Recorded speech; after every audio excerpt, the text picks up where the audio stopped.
Саламатсыңар балдар. Бүгүнкү биздин өтө турган темабыз 8-класс терс электрдүүлүк.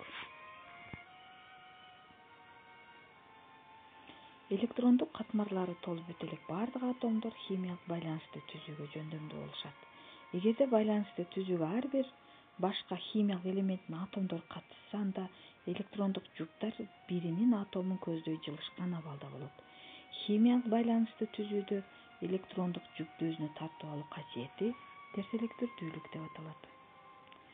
Терс электрдүүлүк бул атомдордун башка элементтин электрондорун өзүнө тартып алуу жөндөмдүүлүгү. Атомдордун терс электрдүүлүгү жөнүндө түшүнүк америкалык химик Полинг тарабынан киргизилген.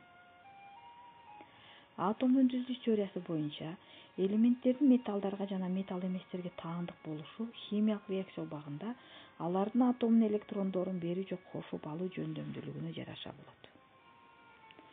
Атомдору электрондорун оңой берген элементтер күчтүү металлдык касиетке ээ болушат. Алардын терс электрдүүлүгү төмөн болот. Ал эми атомдору электрондорду өзүнө оңой кошуп алган элементтердин металл эместик касиети күчтүү болот. Группаларда электрондук катмарлардын санынын өсүшү менен элементтердин терс электрдүүлүгү төмөндөйт. Башкача айтканда, жогорудон төмөн карай элементтердин терс электрдүүлүгү азаят. Эң жогорку электрдүүлүктү көрсөткөн элемент фтор. Ал эми төмөнкү терс электрдүүлүктү көрсөткөн элемент франций болуп саналат.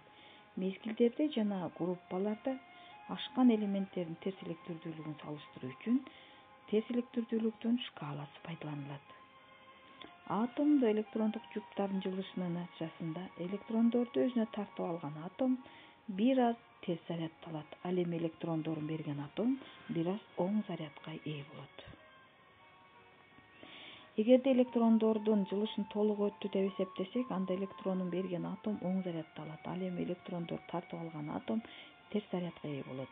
Бир элементтин башка элементтин атомуна берген же кошуп алган электрондордун саны окисленүү даражасы деп аталат.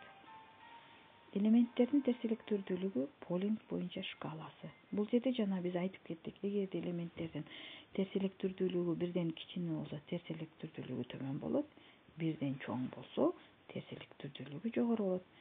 Шкала боюнча биз карап көргөнүбүздө, фтордун терс электрдүүлүгү эң жогору экен, себеби анын көрсөткүчү 4-кө барабар болуп. Ал эми эң кичине терс электрдүүлүктү көрсөткөн элемент бул франций болуп саналат экен дагы, анын терс электрдүүлүгү 0,7-ге барабар экен. Кымбаттуу окуучулар, силерге ийгилик каалайм. Эскертүү: ТЭ бул терс электрдүүлүктүн кыскартылып шарттуу жазылышы. Анда төмөндөгү тапшырмаларга көңүл бурабыз. Төмөнкү экинчи топтун элементтеринин ичинен терс электрдүүлүгү начар элементти аныктагыла. Экинчи сурообуз: Полингдин шкаласы боюнча төмөнкү элементтердин эң терс электрдүү элемент кайсы? Үчүнчү: бул схеманы кантип түшүндүрөсүң? Терс электрдүүлүгү жогору экендигин көрсөтөт. Экинчиси терс электрдүүлүгү бирден кичине экендигин билдирет. Төртүнчү: кайсы катарда терс электрдүүлүк жогорулайт? Балдар, силерге ийгилик.